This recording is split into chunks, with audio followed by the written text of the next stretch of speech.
Hello everyone, welcome to another episode of TCG Talk, back today with another video. And in today's video, we have another fun one for you. Yesterday we talked about the IRA news, the adult IRA CC coming out in November.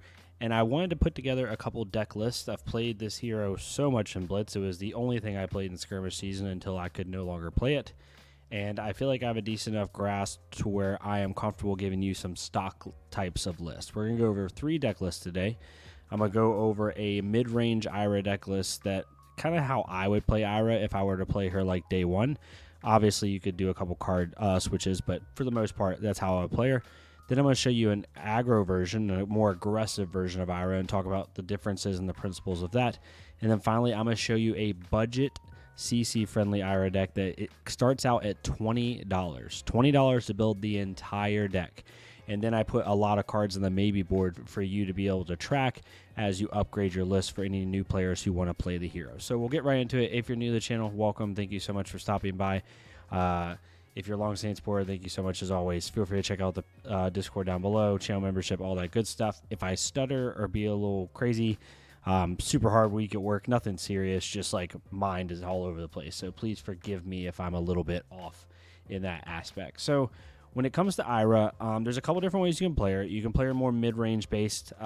There's a couple general macro concepts for IRA. One is the old-fashioned 2-card 8, right? So you can block with 2 cards for 6 or more if it's a defense reaction, and then you hold a blue. And typically I like to hold a 1 for 5 that allows me to go Kadachi for 1, Kadachi for 2 because of IRA's ability, triggering it because you get +1 on your second attack. And then finally end on a 1 for 5. That gives you a 8 value offensive turn after you just block for anywhere from 6 to potentially 8 if you have 2D reacts on defense. So you're getting 14 to 16 value every single turn for the entire game. And that is like constant, right? You rarely ever go below that. And that's what makes IRA so good. Now, I think IRA will definitely be better in more of like a heavy hitter style meta with a lot of mid-range aspects, but she's also extremely flexible and you can play her a bunch of different ways. So this is my my mid-range list. If I were to play IRA day one, this is how I would play her. Going over the equipment, you're always going to be using the Kadachis. You could use needles, I guess, but Kadachis are your bread and butter. Again, we're looking for Kadachi for 1, Kadachi for 2, attack, typically. We're running Tunic. Tunic allows us to have these plays where we do Kadachi for 1, Kadachi for 2, activate Tunic, and then play a 2 cost. You typically like Command and Conquer or Flying Kick. It also allows us to do some different stuff, right? Being able to lead with maybe like a Kadachi, and then, you know, it helps bail you out on turns where you might have a 0 cost and a 1 cost or something like that. In this deck specifically, it's pretty much all 1 cost, and I'll talk about that why here in a second. But typically, Tunic is used for your plays where you're wanting to do, you know, on a really good turn, you Kadachi for 1, you Bittering Thorns for 5 because you get +1 from Ira's ability. Let's just say they don't block it, and then you activate Tunic and you play CNC for 7. Right? So you're able to play, you know, a 13 damage 3-card hand with multiple on hits, and you can potentially trigger Mask of Momentum to put a card in Arsenal. So that's what Tunic's for. We're playing Breeze Rider Boots because in this list, I really don't care to give things go again. You could use Snapdragon Scalers here if you want to. Even in a mid-range list, that's totally fine. If you want to try to string together a couple of attacks in case they block them out, that makes complete sense. I just like having the block value here. And in a pinch, in certain situations, I could give stuff like Pounding Gale go again. Really, that's it. Or a blue go again for some crazy reason if they let that hit. So there's that. And then at the headpiece, we're running Mask of Momentum. This deck really doesn't have a bad Arsenal target. The only card you really don't want to Arsenal is your combo blue cards. So Crane Dance, Find Center, Fluster Fist, Rushing River, Winds of Eternity. However, it's just about that mental mind state of making our opponent respect our Kadachis or respect that last attack in order to not trigger Mask of Momentum. You could run, if you're not on a budget, you could run Arcanite Skullcap here in the new meta. I think that'd be really good. The 2-block potential AB is really nice, and you also could even pair that with the new Arcanite chess piece. You could run Crown of Providence. You could run Balance of Justice. This slot is super flexible. I just like Mask Momentum because I still get the 2 block for when I need it, because you can block with Mask Momentum a lot more liberally in this deck than you would in another one. So I still have that as access and also be able to, get its effect. So when it comes to the deck, in a mid-range list, what I used to do and what you'll see a lot of people do is you'll run like the 0 for 4s, like Soul Bead Strike, Snatch, cards like that. And for us, like those aren't bad cards. And if you want to run them, that makes complete sense. But in this deck specifically, we are running 21 blues, 3, 6, 9, 12, 15, 18, 21. And the reason we're running 21 is if you put it into a hypergeometric calculator, typically with 60 cards, 21 targets in the deck, starting at 60, you are at 83% chance to see more than 2 blues in a hand to start, and then it changes from there. The reason we want that more than 1, sorry. The reason that we want to see multiple blues in the hand is because sometimes you want to block with a blue, right? Like we don't want to force ourselves to have to make sure we never block with one card in hand.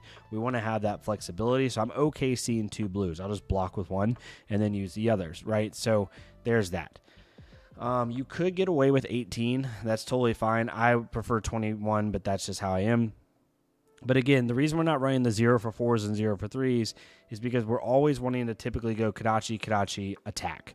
And so why not use that last resource that we typically have with a blue in order to get the most damage possible? And that's how you get that 2-card 8 every single turn, right? You do Kadachi for 1, Kadachi for 2, that's 3, and then you play Torrent Tempo for 5. Kadachi for 1, Kadachi for 2, take the tempo, right? And then you have these smaller hands in the mid-range list. As you can see, we're running some Go Again with Enlightened Strike, Bittering Thorns, and Give and Take, like these really high-value Go Again cards, where we're doing like, Kadachi for 1, Bittering Thorns for 5, and then ending on a 1 cost. Or we're doing Kadachi for 1, Give and Take for 4. If they decide to block it with an action card, we can put a card back into our deck, which is really good for us, especially on top of the deck.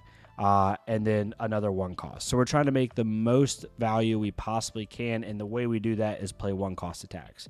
So we have cards like Censor, just really, really good, right, as an ender.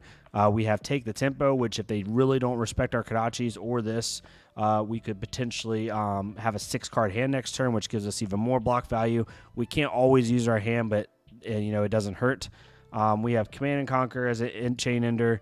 Sometimes it's completely okay to Kadachi for 1, and let's say you're not on a 2-knit counter, and then you do Command and Conquer for 7, right? You just did it's still a 2-card 8 with an on hit that's going to require 3 cards from hand or potentially some armor, which is really nice. Like I said, the Go Again that we're running in the deck is Bittering Thorns and Give and Take, just really high value Go Again. We have Enlightened Strike, which gives us a 2-card 7 potentially. We have Pounding Gale, and we have a couple like small combo stuff that will help pair with Flick Flack, like Pounding Gale. And as you can see here for our blues, we're running as many combo as we feasibly can because we want to have good synergy with Flick Flack. But we're also running a couple like more utility blues.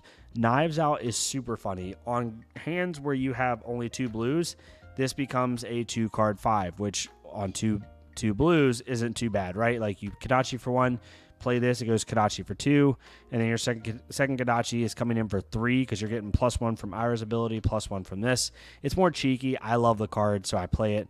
You can definitely slot this in for something else. And then Warmonger is just a really good card. It's going to be really good in the upcoming meta with Rune Blades, with Brute coming back really in full force into the meta, into Azalea. Just really, really good. And then our defensive pieces, we're running Sync and Fate and Flick Flack. You could also run Sigil if you want in here. For Sigil's spot, I have Razor Reflex just because it's a good game ender. Being able to do stuff, when your opponent's on like 4 or 5 life, being able to do Kadachi for 1, and then you do something like Give and Take for 4, and they don't know what's in your hand, so maybe they block, for 3, and then all of a sudden you Razor it, making it 7, right? Or potentially, you bluff a little bit and play Torrent Tempo for 6. They block 6, trying to prevent the damage or prevent the on hit of Go Again, and then you Razor it anyway just for value. You can do stuff like that. So that's where that is. The sideboard is super stock. We're playing Erase Face because it's going to be so good in the upcoming meta. So is Weakest Link, and then Oasis, and we're always running AB3. When it comes to AB3, we're running the legs, robe, and gloves. We do not want to get rid of our headpiece in this deck, in my opinion.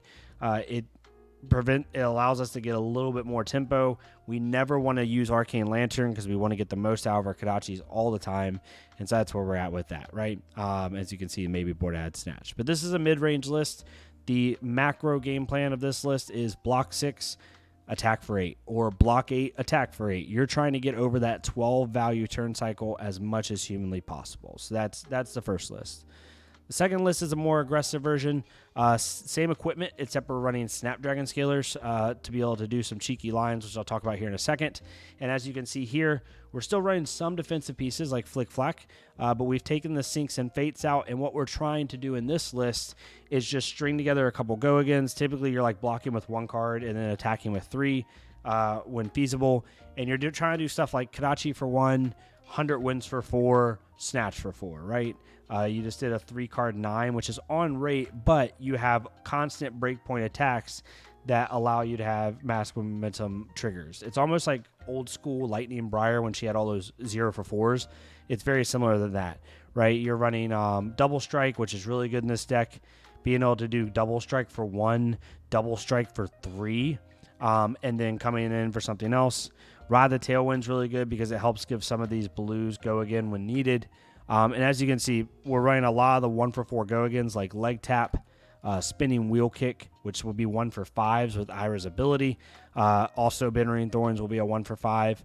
We have Ancestral Empowerment in this list because we have a little bit more ninja cards. We have 3, 6, 9 technically with Flying Kick, 12, 15, 18, 21 ninja cards. So Ancestral Empowerment gets a little bit more value, and it's a 3 block if we need it. And then at the blues, we trimmed down to 18 blues. We're still running very similar blues in this list as the previous one. The only difference is we have a little bit more utility with stuff like Concealed Blade and then Soul Beat Strike in a pinch if we're trying to get go again somehow. For Snapdragon Scalers, there's a couple targets you're looking for. The main target I'm looking for is a push the point turn. This looks like such a monotonous card, and you can definitely swap this out for something else if you want. I love this card in Ira, especially if you don't want to run a 3 of, run a 1 of or a 2 of. Because what this allows you to do is Kodachi for 1, and then they almost always let the first Kodachi hit unless it's a Warrior with Valiant Dynamos or like an Oldheim if you're playing LL for some reason. Being able to do Kodachi for 1 and then push the point for 7 and being able to use Snapdragon Scalers Tunic into like a Command and Conquer, right? So you just did a 3-card 7 plus 6 is 13, a 3-card 14 with multiple breakpoints and everything, right? Push the point's also just good in general because it allows you to do, Kodachi for 1, Kodachi for 2, and let's say push the point at the end if they don't respect your Kodachis. It's also really good with some of these 1 for 4 go again attacks because you'll Kodachi for 1, you'll leg tap for 5, and they typically won't block all of that out because that's a higher attack and they don't want to use 2 cards to prevent mask when they can just wait to see what your last attack is. And then you come in with push the point for 6. So you do a 3-card 12, which again is above rate. So push the point's really, really good. Don't always think about this in a Snapdragon Scalers play. It's also very good in any of these 0 for 4s. Typically they'll let it hit. And you can get a lot of value out of that. But if you want to swap it out for something, completely get why. But yeah, this list is a little bit more aggro. You're trying to use that 0 for 4 mentality and really just outvalue your opponent over time. This is a list that worked okay in Blitz. I don't know how it would work in CC with the current value rates of most decks, but you definitely can try it out. It's still flexible. Even in the main board, we have 3, 6, let's not count Flick Flack here, 9, 12, let's see, 12, 15, 18, 21, 24, 27, 33 blocks in the list, so not too bad. In this list, I definitely recommend staying with Massive Momentum if you can, just to try to get that value out of there. Breaking Scales, I have it in just for the block. It is a little bit better in this list than the mid-range list because there's more ninja cards, but there's not as many with combo. We only have, 3 with combo. Really, Breaking Scales in this list is just for the block. If you feel more comfortable running something else here, like maybe Tiger Stripe Shuko for a little bit more block, maybe you want to run, I don't know, Bracers of Belief or something, you can. I just always run this because it's the 1 block. So yeah, that's this list. Sideboard's pretty similar. Weakest Link, Erase Face, Sink Below, AB3. And then we also have Heart and Cross Trap in the aggro list specifically because it allows us in those really fast matchups, right? If we ever have another Zen or a KO, maybe you just want to be able to get this Command and Conquer off. You can have turns where, you hold an entire hand, like a blue and 2 go-agains, and you'll do like Kadachi for 1, Bittering Thorns for 5, Give and Take for 4, None Floating, Break the Chain, play Command and Conquer, right? So you're getting like almost a 20 damage turn, because 5 plus 6 is 11, plus 4 is 15, plus the first Kadachi is 16, so not too bad. 4 card 16 with several on hits. So that's how I would look at this list. And then finally, we have our budget list. So for anyone that's new out there that's maybe wanting to pick up Ira when she comes out, this list starts, as you can see at the time of this recording, $20. You definitely can immediately upgrade this if you want. I just try to give people some decent stuff. So Breaking Seals is actually decent in this deck. We can hit 100 wins with it, Pounding Gale, Spinning Wheel Kick, and any of our blues. We still have Snapdragon Scalers in the list for similar reasons I talked about before. For the helmet piece, I just chose the best one. Honestly, you could do a better one, but just the 1 block just to get a little more value. You also could maybe put Salt the Wound in here and then get Pouncing Links if you still want to stay on a budget. That's not bad. And then for the chest piece, I thought about Blossom of Spring, but Deep Blue is actually really good because it allows you to put a card from your hand on the bottom of your deck, destroy it, and gain 3 resources. So if you ever have a hand where you draw 4 reds and you don't have a blue, but you want to keep that, tempo going, that mid-range tempo going, definitely could just crack Deep Blue, bottom a red, and then bam, you have a blue in your pitch, essentially, right?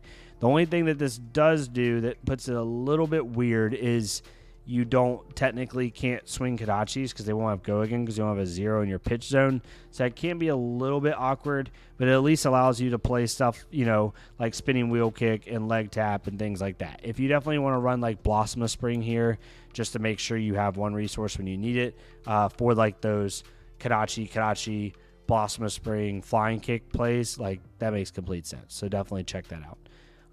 Then sideboard, we have Oasis and AB3. Definitely can fill this sideboard up more if you want. I encourage you to copy this list, make a copy of it for yourself. All these cards in the maybe board are upgrades that you can do. Definitely check it out. But this list starts at $20, and you can play this at Armory. You might not win every game, but you're like, Ira is the epitome of consistency. The deck is going to do its thing if you play correctly and you assess things correctly. I try to put enough threats in this deck to make it worth it, and a little bit more defensive options like Sink Below, Flick Flack, and Vapor Scene. Definitely try this out. Hopefully all 3 of these lists make sense. Definitely check them out in the description down below. Let me know what your thoughts are. I just made these on the fly based off all the games I've played on Ira. I definitely think all of them are viable starting points. Definitely play a list that makes the most sense for you. Like I said, day 1, I'd be playing a mid-range style list like this where I'm just trying to outvalue you completely every single turn. But yeah, hopefully you enjoy this type of content. If you did, please leave a like, comment, or subscribe. Let me know what you think of Ira. I think she's definitely, I don't know if she'll be like a meta hero or anything like that.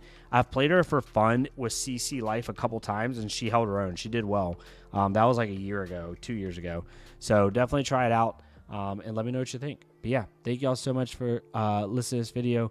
Please leave a like, comment, subscribe if you want to. If not me, it's completely fine. Go to another creator, leave a like, comment, subscribe on their stuff. Let's get more people seeing this game, and I'll see y'all next time on TCG Talk.